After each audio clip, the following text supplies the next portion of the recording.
All right, guys, here's something that I know nothing about.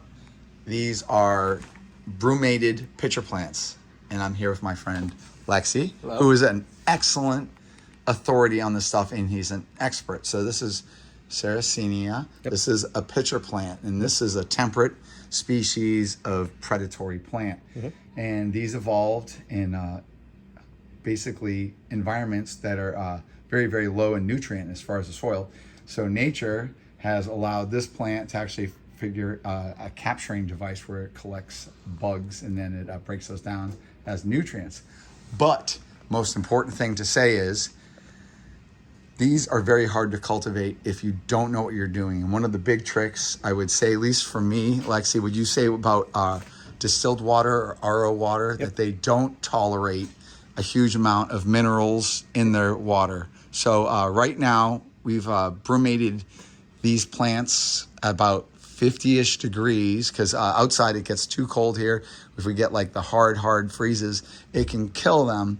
So we bring them in and then they go through dormancy. So all the pitchers fall off and you can see there with the whole root mass here. And so what Lexi is doing, he's actually dividing these, and that's about as much as I can go. So Lexi, maybe you can tell me a couple things that's really key here. Sure. Like I said, like Kevin said, the key thing is you want to make sure you keep it in a nutrient-poor soil. So peat moss and sand mixture is probably the best. There's a little bit of perlite in here, but anything that essentially aerates it a little bit. And as Kevin said, RO water, most important thing because they want no nutrients. So the only nutrients they really want comes from the pitchers. So right now the pitchers are cut off, but usually there's pitchers attached to these. And you can see some new growth right here, the pinkish growth. So these will become very large pitchers in about a month or two. And they collect their nutrients from the bugs that fall in. So when the bugs fall in, there's digestive juices in there. They will digest the bugs, not the exoskeleton, but just like the juicy stuff on the inside. And those then fall down to the bottom, get reabsorbed by the plant, and that's how it gets its nutrients. So one thing we will do is in the future, once these are out and they're growing, this little nothing turns into quite a plant. They were magnificent, and the amount of bugs that they trap. Of course, I had to go and save bees out of them. I was mortified, like no, it's catching bees, but flies take them all. So one thing I would say that's really important, so that people would make mistakes, and myself included. Lexi's like very, very clear. This is peat moss and sand, so it's play sand and peat moss, where there's not a lot of organic dissolved nutrient available to the root system, and it needs to be in this very acidic pH scenario. So this thing, same, would you say some of these same aspects would be the same for like Venus flytraps that we all love to kill? Definitely, yep. Venus flytrap actually want the same. So I know a lot of people plant these and Venus flytraps in household garden soil. Don't do that. That's the best way to kill your plants, and you'll probably die within a year. And using tap water, tap water. Not even chlorinated tap, just like well water, but something that is a high TDS, so total dissolved solids in there. And myself included, I think a lot of us had Venus flytraps, and ultimately we fail with them. And I think it's probably largely because I am giving them tap water, and over time they just slowly... It accumulates within the system, and then essentially just drowns out the roots, for lack of a better term. It clogs up the roots. And I think another thing that's important too is what most Venus flytraps need to go through a dormancy period. So cool weather. So if I kept a Venus flytrap and I try to keep it warm all the time, and I gave it the right soil and the right water, what would actually happen if I just never gave it that dormancy? After about 2 years, it just slowly declines. It almost looks like it goes into dormancy, and then it just dies. Essentially, it needs that rest period where the tuber can essentially kind of reinvigorate itself. So, best thing if you don't want to do it outside, in the winter, in the fall when they start going dormant, cut off all the traps or the pitchers in this case. Put them in a Ziploc baggie, put them in your fridge, and just leave them in there until it's warm again outside. So if you don't have a cold space like Kevin does here, just put them somewhere like a cold space like a fridge. And they don't need any light, they don't need any humidity. In fact, they want to be a little bit on the drier side because any type of moisture will actually end up sprouting mold. And if you have mold, then it's going to start eating all the sugars that are left in here because these have tubers that essentially have sugar storage for the winter. So right now he's transplanting these into these pots, and we're going to kind of keep them in a boggy scenario. So we'll keep these outside in probably another couple weeks, just because they've gone through a lot of trauma right now. He's cutting back things, he's tearing apart things. And even though our weather might still be tolerable, it's probably a good idea just let these things go quiet for a little bit. And you can look at the root clusters. So you can see the roots here, and all these little pink things right here, that's new growth. So in the middle, you see some old growth, but then in the sides, it has new growth. So because these are rhizomal, essentially, they perpetually grow out from the center or from their rhizome location. So this one has a big cluster in the center, and now it's growing out, and it's producing new growth points, which then essentially keep growing out that way.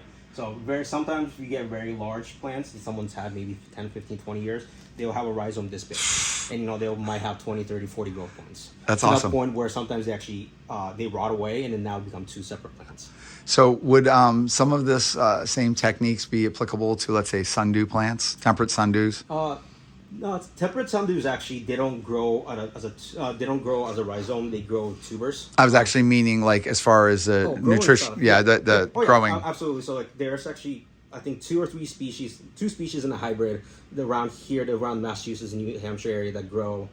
You can easily find them in bogs around here. Obviously, don't go collecting them because you shouldn't disturb natural wild plants. But if you happen to have those, or you happen to find seeds for those, you can grow them right by your Sarracenia. Actually, I do that as well. So I have them outside all year round because I'm in Boston. So it's a little bit warmer than it is here. And luckily, this winter wasn't as harsh as it was last year. All right, this is cool. But this is interesting, too, because I am literally like a newbie, and I know nothing about actually any of this other than just like some of the basics.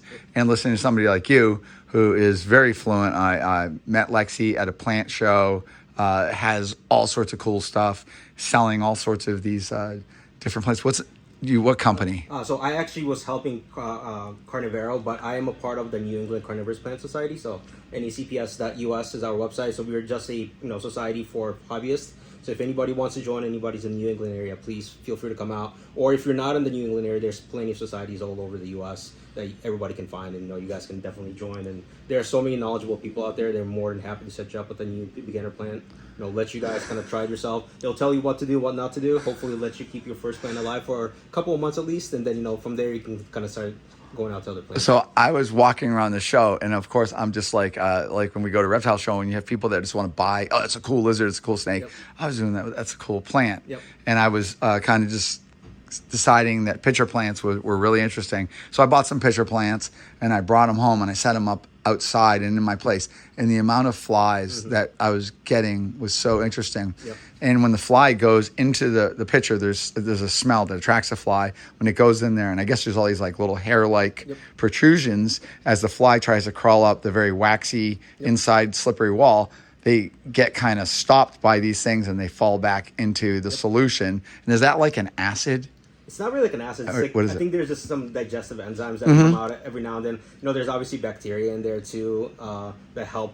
Just native bacteria that happen to get in that just kind of start degrading the stuff, and it's actually more like rot that brings all the nutrients out of the bugs, and then once it rots, that's what it soaks up because it can't actually digest anything, but it will absorb all the nutrients. All right, that's really cool. See, I'm ignorant as heck. I mean, some of them do produce enzymes that help you break down the stuff. Some of them don't, but they all one way or another will collect the juices from the bugs that get inside and essentially absorb those nutrients. Well, this is really interesting because just some of this really, to you, it's very, very basic, but it's very easily overlooked by somebody like myself because you think we give them water and whatever. Too much of a good thing is actually a bad thing, and it will. And the roots, they some of them are okay with some new root fertilization.